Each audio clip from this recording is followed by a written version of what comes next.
स्वागत है आप सभी का मेरे YouTube channel PGR and knowledge में। आज मैं आपको 14 बैंकों के राष्ट्रीयकरण के बारे में बताऊंगी जो इंदिरा गांधी जी के टाइम में हुआ था 19 जुलाई 1969 को। इसमें क्या हुआ था कि जो 14 बैंकों का राष्ट्रीयकरण जब हुआ था तो उसके कुछ कारण थे, उसके क्या कारण थे उस पर भी बात करेंगे और उनका क्या जो असर रहा, उसका क्या प्रभाव रहा हमारी इकोनॉमी पर, उस पर भी बात करेंगे। और 6 प्राइवेट बैंकों का भी राष्ट्रीयकरण हुआ था, वो 1980 में हुआ था। और भी तो ये 1969 में 14 बैंकों का हुआ था राष्ट्रीयकरण और 1980 में 6 बैंकों का राष्ट्रीयकरण हुआ था। तो इस पे और इसके क्या रीज़न थे, इसके क्या कारण थे, इस पर बात करते हैं क्यों हुआ था उस टाइम पे। इसके होने का कारण है ये है कि जैसे कि जो वाणिज्यिक बैंक थी, कमर्शियल जो बैंक थी, देखा गया इनमें कि बड़े स्तर पर ये क्या करती थी, उद्योगों, कोई बड़े बिजनेसेस वगैरह जो थे, इनको काफ़ी ज़्यादा जो पैसा था मतलब लोन पर दे रही थी, कर्ज दे रही थी। बट कृषि पे इतना ध्यान नहीं दिया गया, कृषि क्षेत्र में इतना ध्यान नहीं दिया गया या फिर उनको लोन नहीं मिलता था, जिससे क्या हुआ था, कृषि जो है मतलब पीछे चला गया काफ़ी ज़्यादा और उसका जो था विकास, उसमें डेवलपमेंट नहीं हुआ। तो क्या हुआ कि काफ़ी ज़्यादा यहाँ पर फूड शॉर्टेज वगैरह हो गए थे, फूड की कमी हो गई, नेशनल जो सिक्योरिटी होती थी, और सूखा भी पड़ता था, जिससे क्या हुआ कि कृषि में काफ़ी कृषि जो सेक्टर था, कृषि का जो क्षेत्र था, काफ़ी ज़्यादा पीछे रह गया। और दूसरा क्या कारण था, शाखाओं, जैसे शाखाओं की बात करें, जो नई जैसे कि जो वाणिज्यिक बैंक होती थी उनको लोन और मतलब लोन देती थी या लोन ले भी रही थी, तो क्या होता, वो एक मार्केट ढूंढती थी जो जैसे कि शहरी मार्केट हो, अर्बन एरिया में वो देखती थी। जबकि क्या होता था कि वो कोई जैसे रूरल हो गया, ठीक है, रूरल हो गया, और साथ में कोई जैसे बैकवर्ड एरिया है, वहाँ पर नई शाखाएं नहीं खोलते थे ज़्यादा। तो उसको भी जैसे कि जो रीजनल, वो क्या बोलते हैं कि शहरों में ज़्यादा बैंकें हैं और गांवों में कम हैं, तो गांव में ये बैंक ना होने के कारण क्या हुआ कि जो वहाँ पर था संतुलन नहीं हो पाया, रीजनल जो संतुलन था वो नहीं बन पाया। एक ये कारण था कि शाखाएं खोलने का, कि शहरों में बैंकें मिल रही हैं और गाँवों में या फिर जो ग्रामीण एरिया है वहाँ पर बैंकें नहीं होती थी, कम होती थी, क्योंकि वहाँ ये जो था वाणिज्यिक बैंक थे, कमर्शियल बैंक थे सारे। तो एक तो दूसरा कारण ये था इसके राष्ट्रीयकरण करने का। तीसरा ये भी कारण था, आर्थिक व राजनैतिक कारण था। आर्थिक राजनैतिक कारण ये था जैसे कि 1962 में जो चाइना वार हुआ था, और फिर 1965 में पाकिस्तान का वॉर हुआ था। तो क्या हो, जैसे कि बैंकों का एक्सपेंशन या फिर जितना भी ज़्यादा पैसा बैंक में आएगा जाएगा, सेविंग्स बढ़ेंगी, ये सारी चीज़ें, तो क्या हो, आर्थिक रूप से मजबूत होना मतलब क्या है, कंट्री को, जो कंट्री की इकोनॉमी, उसको आर्थिक रूप से मजबूत करने के लिए एक ये भी कारण था कि बैंकों का राष्ट्रीयकरण किया गया।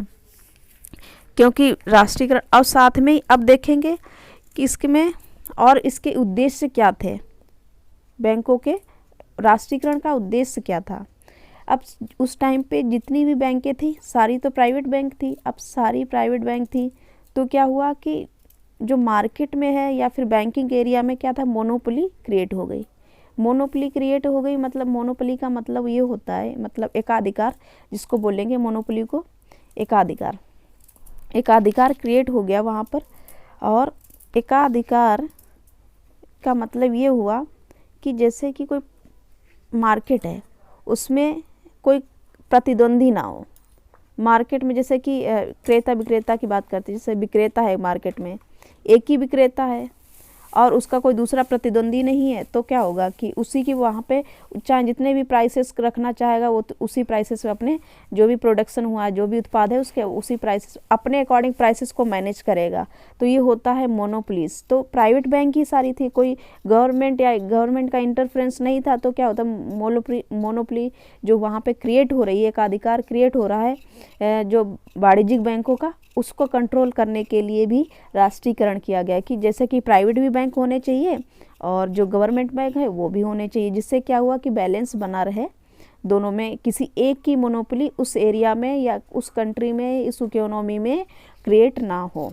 ये था रीज़न कि जो 14 बैंकों का राष्ट्रीयकरण होने का। दूसरा और उद्देश्य क्या था? एक और कारण था बैंकों का विस्तार।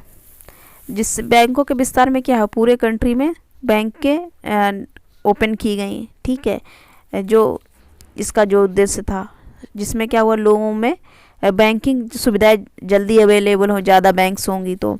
और साथ में ही एक और उद्देश्य था प्राथमिकता क्षेत्र विस्तार, प्रायोरिटी सेक्टर लेंडिंग। इसमें क्या थे, उन क्षेत्रों को या फिर उन सेक्टर को ज़्यादा प्रायोरिटी दी गई कि जो पिछड़े हुए थे, उनको लोन प्रोवाइड कराना, उनको फाइनेंशियल असिस्टेंस देना। जैसे कि जो कृषि है, कृषि में प्रायोरिटी दी गई, प्रायोरिटी सेक्टर लेंडिंग में आएगा कृषि हो गया, उससे अलाइड जो भी एक्टिविटी कार्यविधियाँ होती हैं। और जैसे कि कुटीर उद्योग, माइक्रो एंड स्मॉल एंटरप्राइजेज, जो कुटीर उद्योग हुए, ठीक है, कुटीर उद्योग। और साथ में ही जैसे कि बात करें तो जो पुअर पीपल हैं उनके हाउसिंग के लिए उनके हाउसिंग लोन प्रोवाइड किए गए, और जो स्टूडेंट्स हैं उनको एजुकेशन लोन दिया गया। ये प्रायोरिटी सेक्टर लेंडिंग में आता है, मतलब लो इनकम जो सेक्शन था उनको लोन प्रोवाइड किया गया। प्राथमिकता क्षेत्र विस्तार की बात करें, इसमें प्राथमिकता क्षेत्र विस्तार की बात करता है। तो और साथ में लोगों में जैसे कि जब ज़्यादा बैंकें वहाँ पे अपने बैंकों का विस्तार हुआ, प्राथमिकता क्षेत्र विस्तार किया गया, जिससे क्या लोगों में हैबिट्स क्रिएट हुए, बैंकिंग हैबिट्स क्रिएट की गई हो गई। और इसका प्रभाव क्या रहा, इस पे बात करते हैं। क्या रहा राष्ट्रीयकरण का प्रभाव लोगों में? क्या, जैसे कि बैंक जब ज़्यादा हो गए तो लोगों में, और बैंकों का जो लोगों में क्या हुआ कि सेविंग्स की जो बचत करने की आदत बनी, लोग सेविंग्स करना, मतलब क्या हुआ, सेविंग्स ज़्यादा करने लगे, ठीक है, सेविंग्स करने लगे। और जो ग्रॉस डोमेस्टिक सेविंग्स थी उसमें वो जस्ट दुगनी हो गई, मतलब क्या, सकल घरेलू जो बचत थी, सकल घरेलू जो बचत थी, घरेलू बचत जो थी वो दोगुनी हो गई, ठीक है, ये था। और साथ में ही क्या हुआ कि इम्प्रूव बैंकिंग एफिशिएंसी, बैंकिंग जो कार्य क्षमता थी वो काफ़ी ज़्यादा इम्प्रूव हो गई, सुधर गई। और साथ में जो छोटे कुटीर उद्योग थे, छोटे छोटे इंडस्ट्रीज़ थे, उनमें भी काफ़ी ज़्यादा बूस्ट आ गया, वो भी काफ़ी ज़्यादा इम्प्रूव हुए, उनमें सुधार आया जो कुटीर उद्योग थे। और साथ में जैसे कि जब बैंक ज़्यादा हुई, हर जगह पे बैंक अवेलेबल हो रही हैं, जिससे क्या हुआ कि लोगों में बैंकों पर विश्वास बढ़ा और समावेश हुआ लोगों का। लोग काफ़ी ज़्यादा बैंकों की सुविधाएं, जो बैंकों से सुविधाएं लेने लगे, ठीक है। और इसी के साथ में ग्रीन रेवोल्यूशन भी आया। ग्रीन रेवोल्यूशन मतलब आर्थिक स्थिति थोड़ी सुधरने के साथ में ही ग्रीन रेवोल्यूशन भी आया। ग्रीन हरित क्रांति जो था, हरित क्रांति, ग्रीन क्रांति, ठीक है।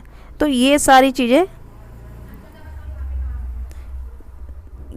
चीज़ें इम्प्रूव हो गई यहाँ पर, ठीक है। तो ये बात थी पूरे 14 बैंकों का जो राष्ट्रीयकरण हुआ था उस पर हमने बात की पूरी। अब नेक्स्ट वीडियो में मैं आपको नेक्स्ट टॉपिक के साथ में आऊँगी, बताऊँगी। और तब तक के लिए आप वीडियो को लाइक करें, शेयर करें, सब्सक्राइब करें। अगर कोई डाउट है तो आप प्लीज़ कमेंट करिए।